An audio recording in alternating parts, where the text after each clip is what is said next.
मुलाकात हुई है। जो विवाद बनया होया जिस विवाद के कारण प्रेस कॉन्फ्रेंस आरोप प्रत्यारोप लग रहे हैं एक दूसरे से पंजाब की वो बादलों वाली गंदी सियासत जम्मू कश्मीर में भी किते ना किते अपने पैर जमन की नज़र आ रही है। हुण गुरुद्वारियां दी गोलकां दी जो पैसे सी संगत की चढ़ाई हुई माया जो सी उन्होंने किस तरीके नाल गलत हत्थां विच दिता जा रहा, गलत तरीके नाल इस्तेमाल किया जा रहा है। ये इल्ज़ाम लगे ने गुरु घर दीयां दुकानां गुरु घर की प्रॉपर्टी बेचण के इल्ज़ाम जो लग रहे ने ये बड़िया बड़िया गल्लां ने। संगत का विश्वास किते ना किते गुरु घर नाल जो लग्या होया जुड़िया होया उन्होंने तोड़न दीयां गल्लां हो रही ने। जेकर ये गल्लां सामने आंदियां ने वड्डियां गल्लां ने। हुण देखना ये होवेगा कि ये इलैक्शन के लिए गुरु घर की गोलकां दे पैसा इस्तेमाल क्यों किया जा रहा है और गुरु घर नूं किते ना किते राजनीतिक अखाड़ा बना के रख दिता गया। एच.एस. रैणा के इल्ज़ाम जो ने वो बड़े गंभीर इल्ज़ाम ने। सियासत की गल हो रही सी, गुरु घरां 'च सियासत आ चुकी है। अज प्रैस कॉन्फ्रेंस की गई है एच.एस. रैणा वालों धमकी जी है तरलोचन सिंह वजीर वालों दी गई है। ये उन्होंने कहना है। हुण देखना ये होगा कि जम्मू कश्मीर के गुरु घरां विच जिहड़ी सियासत आ चुकी है गंदी सियासत जो असीं पंजाब विच देखते सी गल्लां हो रही ने जां धमकियां दित्तियां जा रही ने। एच.एस. रैणा का ये कहना है कि एक मीटिंग हुई है जिस मीटिंग में कहा गया है कि बई जो लोग साडे अगेंस्ट चलणगे या गल नहीं मनणगे उन्होंने दूसरे तरीके नाल भी मनाया जा सकता है या दूसरे तरीके नाल भी समझाया जा सकता है। वो दूजा तरीका की है ये तुसीं आप समझते हो और उस दूजे तरीके नूं इस्तेमाल करने की जरूरत की है जद कि गुरु घरां की गल हो रही है। गुरु घर पर इत्थे किते ना किते सियासत कुर्सी करके हो गई है। कुर्सी का मोह इन्ना ज़्यादा हो गया है कि एक दूजे नूं मारन तक दीयां गल्लां कीतियां जा रही ने। जे असीं समझीए तां हुण देखना ये होगा कि कुर्सी की लड़ाई इलैक्शन तो पहले पहले की रंग दिखाती है कि ये लोग अज सानू धमका रहे हैं। पिछले एतवार आश्रम विखे इन्होंने एक मीटिंग रखी सी उत्थे बोलदियां तरलोचन सिंह वजीर जो अपने आप को इस वक्त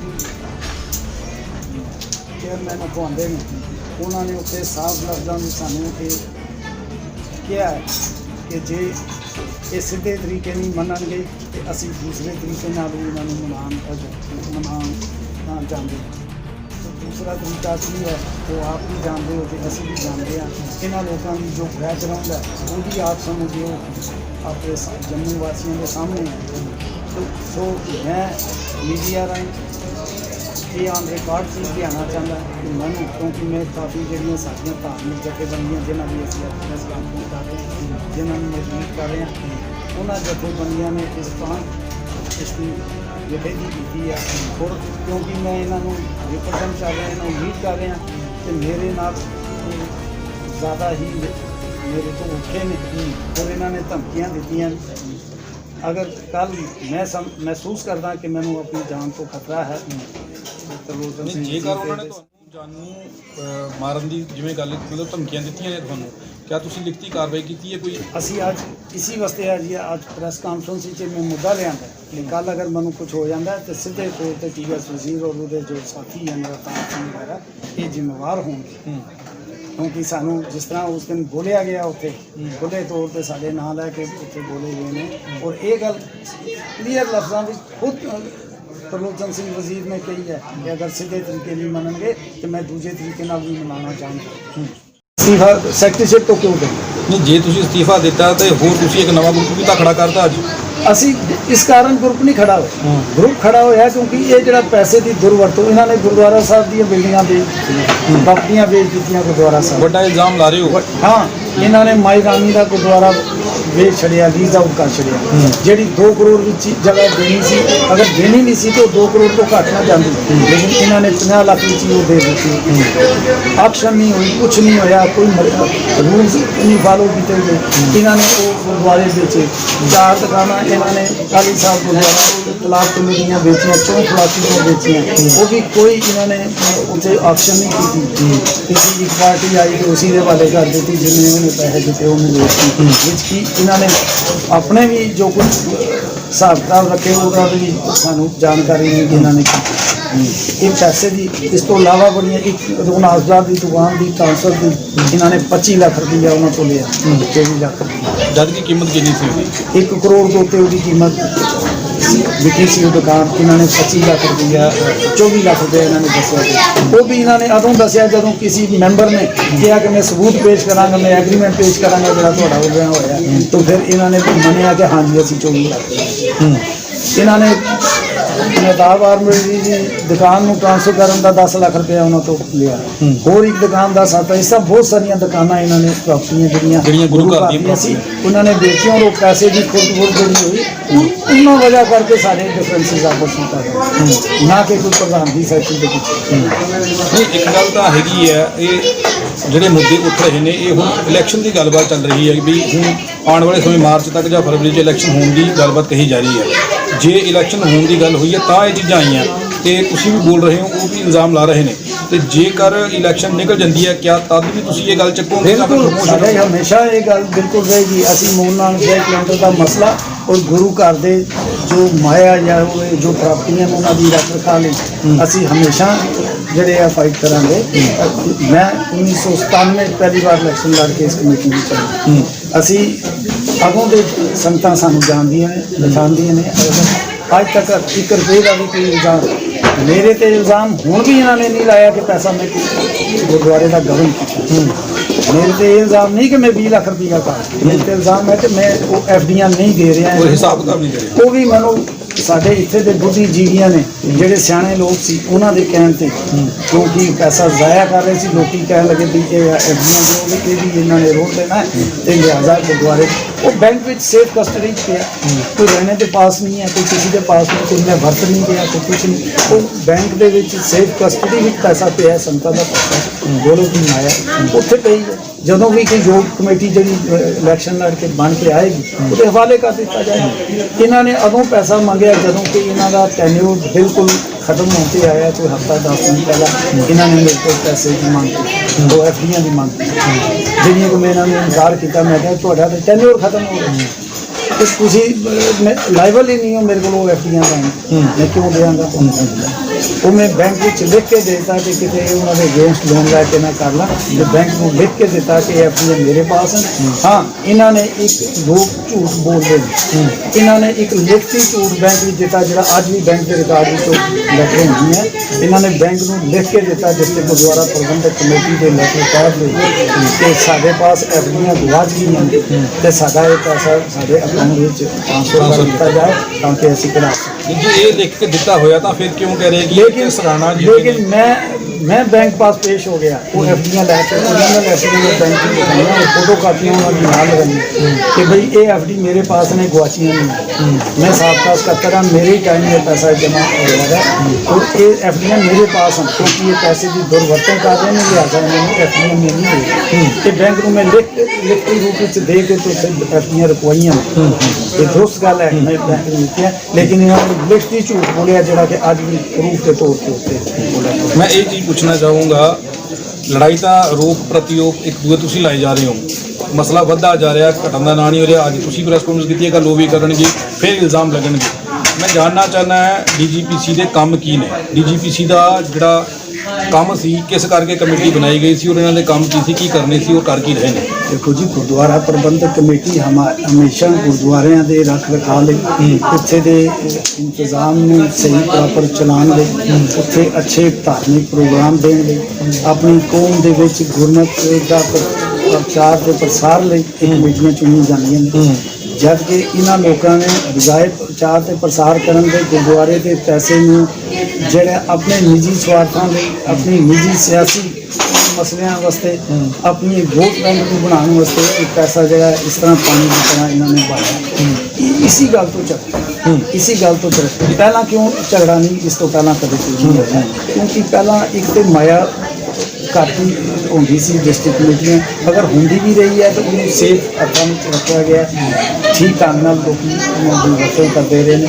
ਇਹ ਜਦੋਂ ਦੁਰਵਰਤੋਂ ਦਾ ਜਿਹੜਾ ਤੁਸੀਂ ਅੱਜ ਜਿਹੜੇ ਅਵਤਾਰ ਸਿੰਘ ਅੱਜ ਤਰਲੋਚਨ ਸਿੰਘ ਵਜ਼ੀਰ ਨਾਲ ਖੜੇ ਨੇ, ਅੱਜ ਦੋਨੋਂ ਉਹ ਇੱਕ ਹਨ ਤੇ ਉसी वजीर ने वो इल्ज़ाम लगाया, मैं तो नहीं ना लगाया, ये उसी ने मेरे कॉर्पोरेशन का फंड का इल्ज़ाम लगाया प्रेस कॉन्फ्रेंस करके और उसको असी कढ़िया। तो अज किस तरह वो दुध नाल धोखा हो गया जे वो वजीर साहब के कोल दोबारा उन्हों का तहसील बन गया। साफ हो गया, शुद्ध हो गया। पहला खुद ये मेरा इल्ज़ाम नहीं, ये वजीर साहब तरलोचन सिंह वजीर जो चेयरमैन सन उन्हों का इल्ज़ाम नहीं।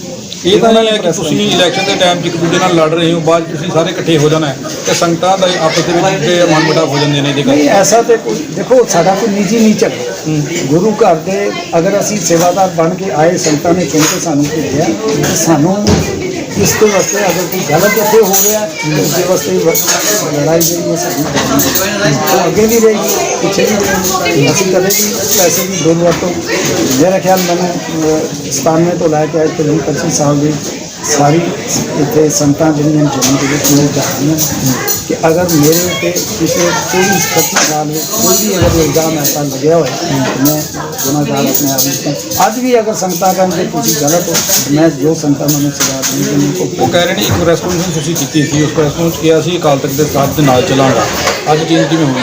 देखो असी मैं किसी प्रेस कान हाँ असी अकाल तखत के बिल्कुल नाल चलते हैं, असी सिख राज मर्यादा नूं लागू करन वास्ते तत्पर रहंदे हैं। लेकिन अगर कोई उत्थे फैसला कोई गलत फैसला ले लेता है असी सिंह साहब ज्ञानी गुरबचन सिंह होਰਾਂ ਕੋਲ भी गए सी जो अकाल तखत के साबका जथे ਅਸੀਂ ਉਹਨਾਂ ਨੂੰ ਵੀ ਇਹ ਬੇਨਤੀ ਕੀਤੀ ਸੀ ਕਿ ਭਾਈ ਇਹ ਜਿਹੜਾ ਵਾਦ ਵਿਵਾਦ ਖੜਾ ਕੀਤਾ ਗਿਆ ਹੈ ਇਹ ਅਕਾਲ ਤਖਤ ਸਾਹਿਬ ਤੋਂ ਹੀ ਖੜਾ ਕੀਤਾ ਗਿਆ।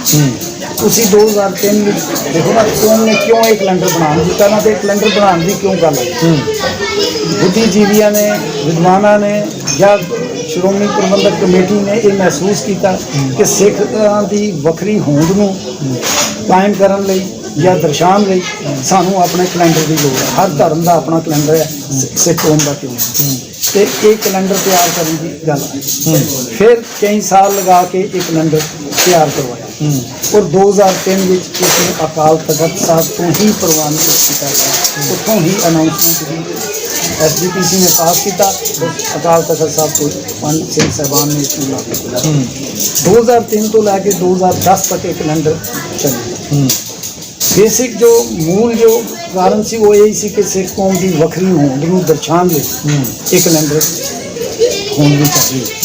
साडा भी अज यही मत है कि असी भी यही चाहते हैं कि सिख एक वक्री कौम होने की जो पहचान है साडी कैलेंडर दे रहा है इसनूं कायम रखा जाए, इसको खत्म ना हो। ठीक है उत्थे स्वार्थ जदों आ गया आप सारे जानते हो कि उत्थे बादल जिहड़े हैगे ने वो सियासी तौर पर भी वो राज करते हैं तो धार्मिक श्रोमणी गुरुद्वारा प्रबंधक कमेटी नूं भी वही कंट्रोल करते हैं। उन्होंने अपने स्वार्थ जदों उन्होंने विच आ गए जदों उन्होंने वोटां की लोड़ पै गई जिहड़े उत्थे दे डेरेदारां दी पास लोगों की वोट होनी है वो वोट हासिल करने लिए उन्होंने इस कैलेंडर का 2010 में फिर काम करा और उन्होंने जथेदार अकाल तखत ने साढ़े पास मनिया कि भाई असी उन्होंने मना किया सी लेकिन उन्होंने जाके तक हुक्मनामा साहब को लागू कर ਨਹੀਂ ਉਹਨਾਂ ਦੀ ਗੱਲ ਤਾਂ ਸਮਝ ਆਉਂਦੀ ਹੈ, ਫਿਰ ਕਿਆ ਪੰਜਾਬ ਨੂੰ ਫਾਲੋ ਕਰ ਰਹੇ ਹੋ? ਪੰਜਾਬ ਦੀ ਉਹ ਗੰਦੀ ਸਿਆਸਤ ਜਿਹੜੀ ਹੈ ਜੰਮੂ ਕਸ਼ਮੀਰ 'ਚ ਲਿਆਂਦੀ ਜਾ ਰਹੀ ਹੈ। ਸਾਨੂੰ ਇਹ ਵੀ ਗੱਲ ਕਹੀ ਕਿ ਗਲਤ ਫੈਸਲਾ ਤੁਹਾਡੇ ਪਾਸੋਂ ਹੋਇਆ ਚਾਹੇ ਉਹ 2003 ਵਿੱਚ ਹੋਇਆ ਜਾਂ 2010 ਵਿੱਚ ਹੋਇਆ ਇੱਕ ਵਾਰ ਤੇ ਤੁਸੀਂ ਗਲਤ ਫੈਸਲਾ ਲਿਆ ਇਹ ਗਲਤ ਫੈਸਲੇ ਤੇ ਤਖਤ ਤੋਂ ਲੈ ਜਾਂਦੇ ਨਾ ਆਖਰ ਤਖਤ ਤੇ ਕੋਈ ਬੰਦਾ ਹੀ ਬੈਠਾ ਸਾਡੇ ਵਰਗਾ ਜਿਹੜਾ ਫੈਸਲੇ ਲੈਂਦੇ ਤੇ ਗਲਤ ਫੈਸਲੇ ਵੀ ਉੱਥੇ ਲੈ ਗਏ। ਉਮੀਦ ਰਾਮ ਰਹੀਮ ਦਾ ਫੈਸਲਾ ਵੀ ਉੱਥੇ ਗਲਤ ਲਿਆ ਗਿਆ ਜਿਹੜਾ ਫਿਰ ਪੱਟ ਕੇ ਸਿੰਘ ਸਾਹਿਬ ਨੇ ਵਾਪਸ लिया। ठीक है ऐसा भी होया हुण असी साडा मकसद केवल इतना है कि सिख की वक्री होंद नूं दर्शाउण वाला कैलेंडर जिहड़ा असी उसनूं कायम रखना जिस करके असी जो सोच कौम ने पहला शुरू तो बनाई असी उस सोच के जिस करके असी सानूं कोई मत अगर वो तारीख 5 जनवरी की जगह कोई होर तारीख होंदी असी तो उसकी असी मूल नानक के कैलेंडर अकॉर्डिंग जो तरीक होंदी है असी वो रखना उन्होंने 5 फिक्स की असी 5 साडा ਇਹਦੇ ਵਿੱਚ ਕੋਈ ਜਾਣਾ ਜਾਣਾ ਨਹੀਂ ਕੈਲੰਡਰ ਦੀ ਨਾ ਅਸੀਂ ਉਹ ਭੂਗੋਲਿਕ ਚੀਜ਼ ਨੂੰ ਗੱਲ ਨੂੰ ਅਸੀਂ ਸਮਝਦੇ ਹਾਂ ਜਾਂ ਜਾਣਦੇ ਤੇ ਜਿਨ੍ਹਾਂ ਵਿਦਵਾਨਾਂ ਨੇ ਇਸ ਕੈਲੰਡਰ ਨੂੰ ਬਣਾਇਆ ਉਹ ਹੀ ਇਸ ਨੂੰ ਦੱਸ ਸਕਦੇ ਹਨ। तो साडा सिर्फ केवल ये 4 साल चलते रहे इन्होंने गुरुद्वारे की गोलक का पैसा इस लाख रुपया इस पर जाया किया अगर इन्होंने अज तोड़ना ही सी अज अगर ये गल कहनी सी तो फिर एक ही लोड़ पई सी करन फिर अज क्यों तोड़िया जा रहे और एक पासे यही कमेटी जी नूं मना रही है उत्थे यही कमेटी 5 ਤਰੀਕ ਨੂੰ ਨਾਨਾ ਨਗਰ ਵਿੱਚ ਮਨਾਉਂਦੀ ਹੈ। ਇਹਨਾਂ ਨੇ ਖੁਦ ਆਪਣੇ ਪ੍ਰੈਸ ਕਾਨਫਰੰਸ ਵਿੱਚ ਫਤਿਹ ਸਿੰਘ ਨੇ ਕਬੂਲਿਆ ਕਿ ਅਸੀਂ ਡਿਸਟ੍ਰਿਕਟ ਗੁਰਦੁਆਰਾ ਪ੍ਰਬੰਧਕ ਕਮੇਟੀ ਨੇ 5 ਤਰੀਕ ਨੂੰ ਨਾਨਾ ਨਗਰ ਵੀ ਮਨਾਇਆ। ਬਈ ਦੋ ਇਹ ਚਾਲਾਂ ਕਿਉਂ ਚੱਲੀਆਂ ਜਾ ਚਾਹੁੰਦੇ ਰਹੀਆਂ? ਕੀ ਨੇ? ਇਹ ਸਿਰਫ ਇਲੈਕਸ਼ਨ ਨੂੰ ਲੈਣ ਵਾਸਤੇ, ਨਾ ਇਹ 5 ਤਰੀਕ ਵਾਲਿਆਂ ਨੂੰ ਗਵਾਉਣਾ ਚਾਹੁੰਦੇ ਤੇ ਨਾ ਇਹ ਉਹਦੇ ਸਿਰਫ ਇਲੈਕਸ਼ਨ ਜਿੱਤਣ ਦਾ ਕੰਮ। ਅੱਜ ਗੁਰੂ ਘਰਾਂ ਦੇ ਮਾਇਆ ਜਿਹੜੀ ਇਹਨਾਂ ਨੇ ਫੇਰੀ ਹੈ, ਲੋਕਾਂ ਨੂੰ ਵੰਡੀ ਹੈ, ਉਹ ਇਸੀ ਕਰਕੇ ਕਿ ਆਪਣੇ ਵੋਟ ਬੈਂਕ ਨੂੰ ਕੀ ਕਹਿਣਾ ਚਾਹੁੰਦੇ ਨੇ? ਹਾਂਜੀ, ਇੱਕ ਤੇ ਇਸ ਵਾਰੀ ਸਾਨੂੰ ਗੁਰਪੁਰਬ ਮਨਾਉਣ ਵਿੱਚ ਇਹਨਾਂ ਨੇ ਇਤਨੀ ਰੁਕਾਵਟਾਂ ਬਣਾਈਆਂ ਤੇ ਮਿਲ ਕੇ ਇਹ ਪਹਿਲੀ ਵਾਰ ਜੰਮੂ ਦੇ ਇਤਿਹਾਸ ਵਿੱਚ ਹੋਇਆ ਹੈ ਕਿ ਇਹਨਾਂ ਨੇ ਦਫਾ 144 ਲਗਵਾ ਦਿੱਤੀ ਹੈ।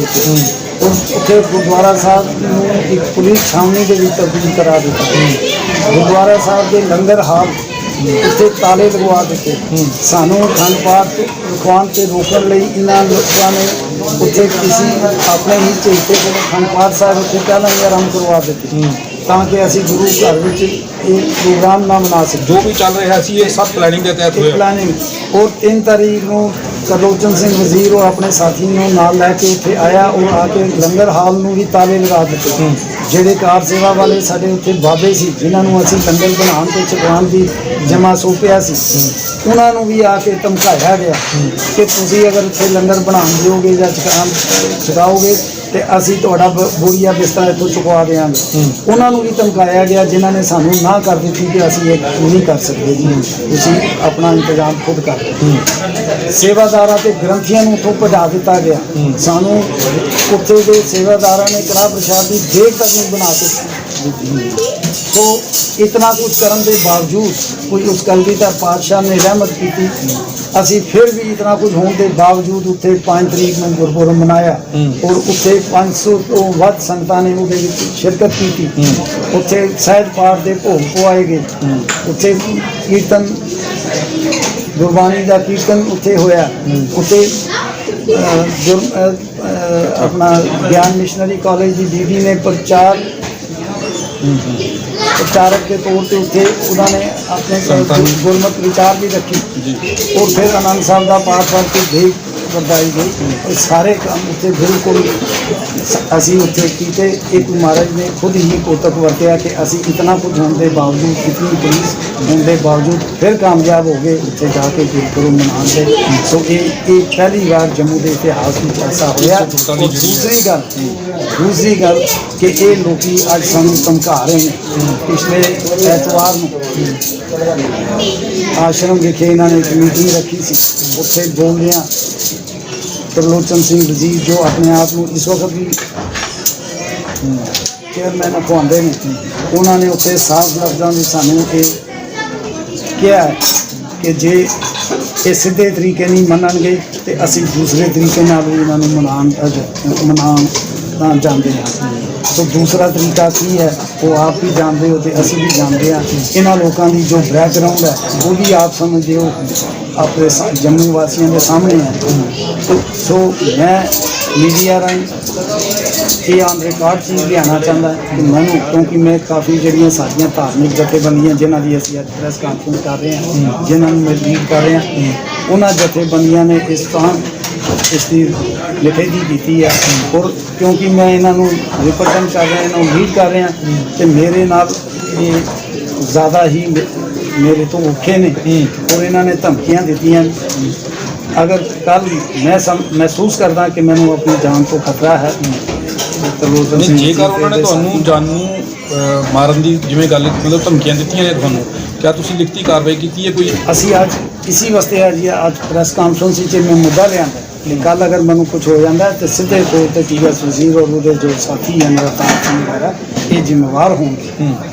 ਕਿਉਂਕਿ ਸਾਨੂੰ ਜਿਸ ਤਰ੍ਹਾਂ ਉਸ ਦਿਨ ਬੋਲਿਆ ਗਿਆ ਉੱਥੇ ਖੁੱਲ੍ਹੇ ਤੌਰ ਤੇ ਸਾਡੇ ਨਾਂ ਲੈ ਕੇ ਉੱਥੇ ਬੋਲੇ ਗਏ ਨੇ ਔਰ ਇਹ ਗੱਲ ਕਲੀਅਰ ਲਫ਼ਜ਼ਾਂ ਵਿੱਚ ਖੁਦ ਤਰਲੋਚਨ ਸਿੰਘ ਵਜ਼ੀਰ ਨੇ ਕਹੀ ਹੈ ਕਿ ਅਗਰ ਸਿੱਧੇ ਤਰੀਕੇ ਨਹੀਂ ਮੰਨਣਗੇ ਤੇ ਮੈਂ ਦੂਜੇ ਤਰੀਕੇ ਨਾਲ ਵੀ ਮਨਾਉਣਾ ਚਾਹੁੰਦਾ। ਰੈਣਾ ਸਾਹਿਬ, ਜਿਹੜਾ ਇੱਕ ਫੋਟੋ ਵਾਇਰਲ ਹੋ ਰਿਹਾ ਜਿਹਦੀ ਤੁਸੀਂ ਪ੍ਰੈਸ ਕਾਨਫਰੰਸ 'ਚ ਬੈਠੇ ਹੋ, ਪ੍ਰੈਸ ਕਾਨਫਰੰਸ ਦੱਸੀ ਜਾ ਰਹੀ ਹੈ 2018 ਦੀ ਜਿਹੜੀ ਪ੍ਰੈਸ ਕਾਨਫਰੰਸ ਦੱਸੀ ਜਾ ਰਹੀ ਹੈ ਜਿਹਦੇ ਵਿੱਚ ਤੁਸੀਂ ਸੰਬੋਧਨ ਕਰ ਰਹੇ ਹੋ, ਉਹ ਫੋਟੋ ਦਿਖਾਇਆ ਜਾ ਰਿਹਾ ਕਿ ਤੁਸੀਂ ਉਹ ਪ੍ਰੈਸ ਕਾਨਫਰੰਸ ਦੇ ਵਿੱਚ ਗੱਲ ਕੀਤੀ ਸੀ, ਉਹ ਕੀ ਹੈ? ਉਹ ਇਸ ਤਰ੍ਹਾਂ ਹੈ ਜੀ कि डिस्ट्रिक्ट गुरुद्वारा प्रबंधक कमेटी बतौर मैंबर में उस प्रेस कॉन्फ्रेंस में बैठा ਪ੍ਰੈਸ ਕਾਨਫਰੰਸ ਪ੍ਰਧਾਨ ਸਾਹਿਬ ਨੇ ਕੀਤੀ। ਕਿਉਂਕਿ ਡਿਸਟ੍ਰਿਕਟ ਗੁਰਦੁਆਰਾ ਪ੍ਰਬੰਧਕ ਕਮੇਟੀ ਦੇ 11 ਮੈਂਬਰ ਔਰ ਹਾਊਸ ਦੇ ਵਿੱਚ ਜਦੋਂ ਮੀਟਿੰਗ ਵਿੱਚ ਇਹ ਫੈਸਲਾ ਲਿਆ ਗਿਆ ਕਿ ਗੁਰਪੁਰਬ ਕਦੋਂ ਮਨਾਉਣਾ, ਉਦੋਂ 8 ਮੈਂਬਰ ਜਿਹੜੇ ਸਨ ਉਹ ਮੂਲ ਨਾਨਕ ਸ਼ਾਹੀ ਕੈਲੰਡਰ ਨਾਲ ਨਹੀਂ ਸਟੈਂਡ ਕੀਤੇ। ਇਹ ਅਵਤਾਰ ਸਿੰਘ ਜੀ ਜਿਸ ਨੇ 2017 ਵਿੱਚ ਇੱਕ ਪੈਸਾ ਵੀ ਗੁਰਦੁਆਰੇ ਦਾ ਖਰਚਿਆ, ਉਸੇ ਮੈਂ ਵੀ ਚਲਾਈ। ਵਜ਼ੀਰ ਸਾਹਿਬ ਇਹਨਾਂ ਸਾਰਿਆਂ ਨੇ ਉਸ ਵਕਤ ਸਾਡਾ ਸਾਥ ਛੱਡ ਦਿੱਤਾ ਔਰ ਇਹਨਾਂ ਨੇ ਫੈਸਲਾ ਕਰ ਲਿਆ ਕਿ ਅਸੀਂ ਮੂਲ ਨਾਨਕ ਸ਼ਾਹੀ ਕੈਲੰਡਰ ਮੁਤਾਬਕ ਨਹੀਂ ਮਨਾਉਣਾ। ਸੋ ਉਸ ਦੇ ਵਿੱਚ ਅਸੀਂ ਸਿਰਫ 3 ਬੰਦੇ ਸੀ, ਬਾਕੀ 8 ਬੰਦੇ ਮੈਜੋਰਟੀ ਪਾਸੇ ਸੀ। ਮੈਜੋਰਟੀ ਦਾ ਫੈਸਲਾ ਸੀ ਕਿ ਅਸੀਂ ਮਨਾਉਣਾ। ਤੇ ਉਹ ਉਸ ਪ੍ਰੈਸ ਕਾਨਫਰੰਸ ਵਿੱਚ ਇਹਨਾਂ ਨੇ ਕਿਹਾ ਕਿ ਅਸੀਂ ਗੁਰਪੁਰਬ ਮਨਾਉਣਾ। ਮੈਂ ਤੇ ਬਤੌਰ ਮੈਂਬਰ ਗੁਰਦੁਆਰਾ ਪ੍ਰਬੰਧਕ ਕਮੇਟੀ ਉਹਦੇ ਵਿੱਚ ਸ਼ਾਮਲ ਹੋਇਆ, ਲੇਕਿਨ ਪ੍ਰੈਸ ਕਾਨਫਰੰਸ ਤੋਂ ਬਾਅਦ ਜੋ ਬਾਈਟ ਤੇ ਮੇਰੀ ਲਈ ਗਈ, ਮੈਂ ਉਹਦੇ ਵਿੱਚ ਸਾਫ਼ ਤੌਰ ਤੇ ਇਹ ਗੱਲ ਕਹੀ ਸੀ ਕਿ ਮੈਂ ਮੂਲ ਨਾਨਕ ਸ਼ਾਹੀ ਕੈਲੰਡਰ ਤੇ ਸਟੈਂਡ ਤੇ ਖੜਾ।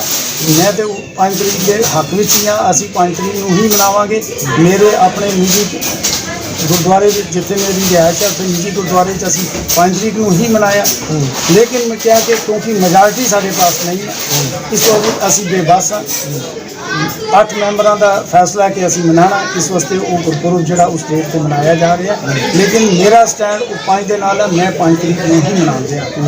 ਲੇਕਿਨ ਕਿਉਂਕਿ ਸਾਡੇ ਪਾਸ ਮੈਜੋਰਟੀ ਨਹੀਂ ਹੈ, ਅਸੀਂ ਕੁਝ ਇਹਦੇ ਵਿੱਚ ਕਰ ਨਹੀਂ ਸਕਦੇ। ਮੇਰਾ ਸਿਰਫ ਇਤਨਾ ਹੀ ਸੀ ਕਿ ਮੈਂ ਐਜ਼ ਏ ਮੈਂਬਰ ਉਸ ਪ੍ਰੈਸ ਕਾਨਫਰੰਸ 'ਚ ਬੈਠਾ।